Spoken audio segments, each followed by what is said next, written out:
Well, yung ongoing Petronovela, sabi ni Arwin dun sa post-game interview, the music is back. Naks. Parang okay, may music na ulit sa Lalim yun. sa locker room. Literally. Alam mo Oh, literally. Pwede na siya mag-play ng music. Oo, kasi Bakit nung bawal kay dati? Raiko, Bakit bawal? Pinagbawal ni Raiko. Bakit bawal? Hindi daw makaka-concentrate yung ibang tao. So ngayon, back na ang Andrew E. Music hits sa loob ng Petron. Andrew E. Music? Kaninong Basta CD? si Arwin. Arwin ang Arwin. DJ dun eh. Si Arwin, love na love niya si Andrew E. So ano yun, may iPad siya, ganyan. Tapos, May iPad dock, gano'n.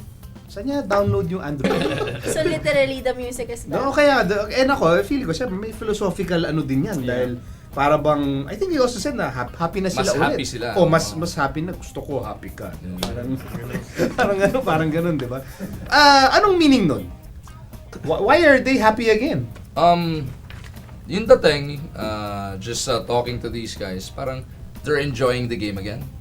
Everybody's on the same page. Everybody knows. Was it enjoyable before?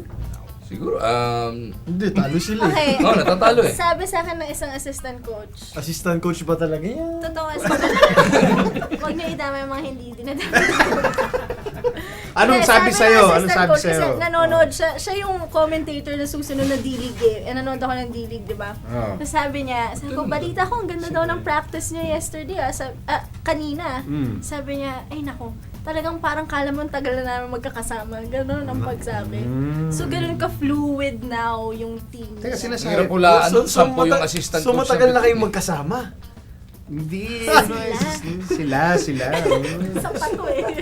So parang, Hirap na mahulaan, no? 10 assistant Yan coach. mo na. So, can you say with confidence na what 90% of the personnel, I mean, you're talking about the players and all the members of the coaching staff, mas or relieved, you know, with the change na, it's really I all guess in charge. it just became clearer. Clear. Kasi medyo nakakalito yung dati. Diba? Hindi pa kayo Clear. nalilito pag nanonood kayo? Dalawa yung nagsasalita sa huddle. Oo. Yeah. Okay. Nakakalito naman talaga. Oh, yan. They are playing a whole lot better basketball now on offense. Pero syempre, bagong simula na naman yung dating para sa Petron eh. They still gave up 98 points to Global Port. Yeah, Yung defense na lang ang baka Zero kailangan defense. i-fine-tune doon. 98 points is still 98 points, di ba? Pero parang they're playing much more comfortable. But they're not necessarily playing a different system, ah. Well, not really. They're Kasi just- di mo naman pwedeng i-overhaul yun They're just- in a matter of days. Ano, eh. parang mas loose lang sila maglaro. Parang, Mas loose. oo. I was gonna say the same thing. I think they're playing more relaxed now. Yes. Parang I think there was a bit of tension there when you're listening to two voices. But And in being a head coach and you being the players, you only want to listen to one voice, right? pati mahirap yung player ka, tapos takot ka magkamali. Yeah. Diba? Yung Apparently, medyo masyadong ganun may ang structure. nangyayari. That's why. Yeah. I mean, you Need can't some take freedom. anything away from Coach Raiko because he comes from a Euros type of coaching, and I think that's what Arwin meant when he said the music is back. I think being a Euro coach, I think he's very strict when it comes to even practices.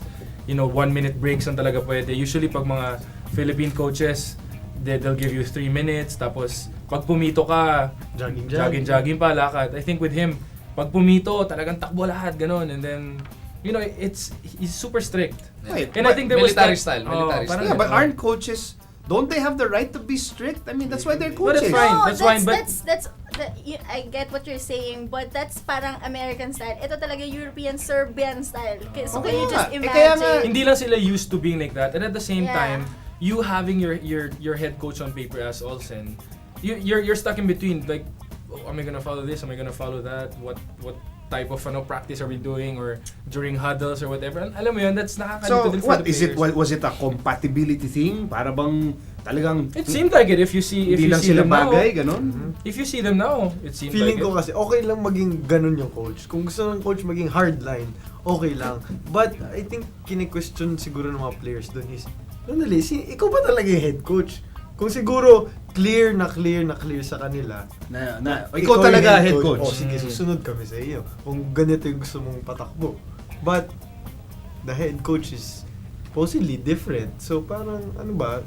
Sino ba talaga? I think that's why they're comfortable now is kasi 'di ba with Coach Raiko it's point A to point B. Yun lang ang gagawin mo. Hindi ka pwede mag-shortcut. Kailangan daanin mo yung lahat madadaanan ng point A to point B. But now, I think with Coach Olsen, they're na with leading, the team. I think may freedom sila. Kasi yung players ng Petron, they're more slashers, di ba? They're more playmakers than actually point A to point B kind of guys. It's not the same. Or they're just playing. They're just used to playing that way, and siguro with the entry of the system of Coach Strico, maybe they were still. You never know. Maybe after a few months, maybe they could have adapted to the style of Coach Strico. But right then and there, management wants results right away, and it didn't work. So Coach Strico is not there anymore. I suppose you always prefer to have, between having a successful system and having players who are happy, you want to have happy players first. Kasi kahit na sobrang ganda ng sistema mo, but your players are, I guess, kunyari, if they're miserable, wala ka rin pupuntahan. So you probably would want na masaya yung players mo, hopefully for all the right reasons, no? Tapos mas gagana yung plano. So again, ano ulit yung mga music nila sa Andrew E. Humanap So, ka yun, ng pangit. Yeah, yeah. Tananana.